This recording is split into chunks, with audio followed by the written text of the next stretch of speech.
हरे Krishna Bhagavad Gita chapter 2 श्लोक 58 श्री भगवान उवाच यदा संहर्ते चायं कूर्मो ज्ञानव्या सर्वशा इन्द्रियाणीन्द्रियार्थेभ्यास् तस्य प्रज्ञा प्रतिष्ठिता। श्री कृष्ण भगवान कहते हैं, जिस प्रकार कछुआ अपने अंगों को संकुचित करके श्रिंक करके भीतर कर लेता है, उसी तरह जो मनुष्य अपने इंद्रियों को, अपने सेंसेस को इंद्रिय विषयों से, ऑब्जेक्ट ऑफ सेंसेस से खींच लेता है, वह पूर्ण चेतना में, फुल कॉन्शियसनेस में दृढ़ता पूर्वक स्थिर होता है।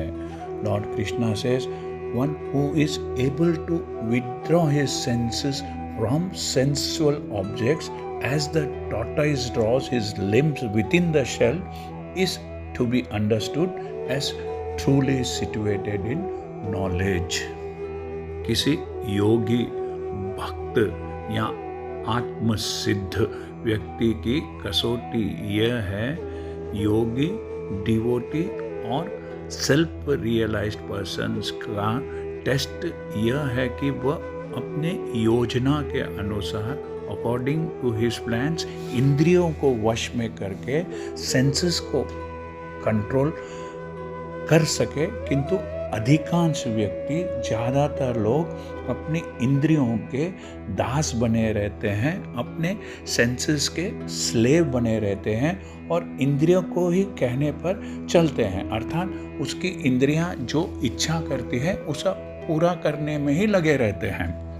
यह है उत्तर इस प्रश्न का कि योगी किस प्रकार स्थित होता है।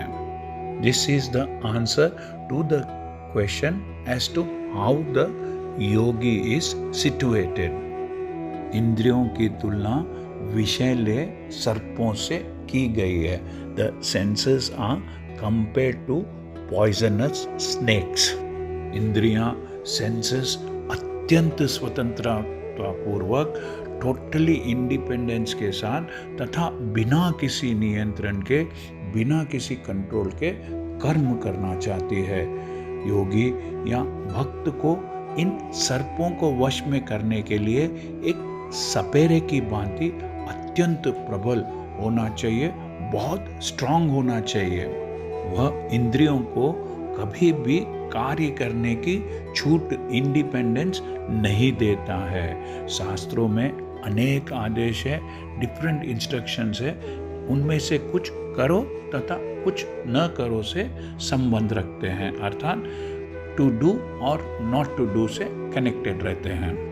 जब तक कोई इन करो या न करो, डू और डू नॉट डू का पालन नहीं कर पाता और इंद्रिय भोग पर संयम नहीं कर पाता, तब तक उसका कृष्ण भावनामृत में, कृष्णा कॉन्शियसनेस में स्थिर हो पाना, सिचुएटेड हो पाना असंभव है, इम्पॉसिबल है। यहाँ पर सर्वश्रेष्ठ उदाहरण कछुए का है। वह किसी भी समय अपने अंग समेट सकता है, अपने लिम्स को कॉन्ट्रैक्ट कर सकता है और पुनः विशिष्ट उद्देश्यों से, स्पेशल रीजन से उन्हें प्रकट कर सकता है। इसी प्रकार कृष्ण भावना भावित व्यक्तियों की इंद्रियां भी केवल भगवान की विशिष्ट सेवाओं के लिए, स्पेशल सर्विसेज के लिए काम आती है, अन्यथा उनका संकोच कर लिया जाता है। यहाँ पर अर्जुन को उपदेश दिया जा रहा है कि वह अपनी इंद्रियों को आत्मतुष्टि में न करके भगवान की सेवा में लगाए। अपनी इंद्रियों को सदैव हमेशा भगवान की सेवा में लगाए रखना कछुए द्वारा प्रस्तुत दृष्टांत के अनुरूप है, जो अपनी इंद्रियों को समेटे रखता है। Keeping the senses always in the service of the Lord is the example set by the analogy of the tortoise who always keeps his senses within his control. हरे कृष्णा। यदि आपको यह चैनल पसंद आया है तो सब्सक्राइब दबाकर सब्सक्राइब कीजिए और इस चैनल को लाइक कीजिए। Thank you.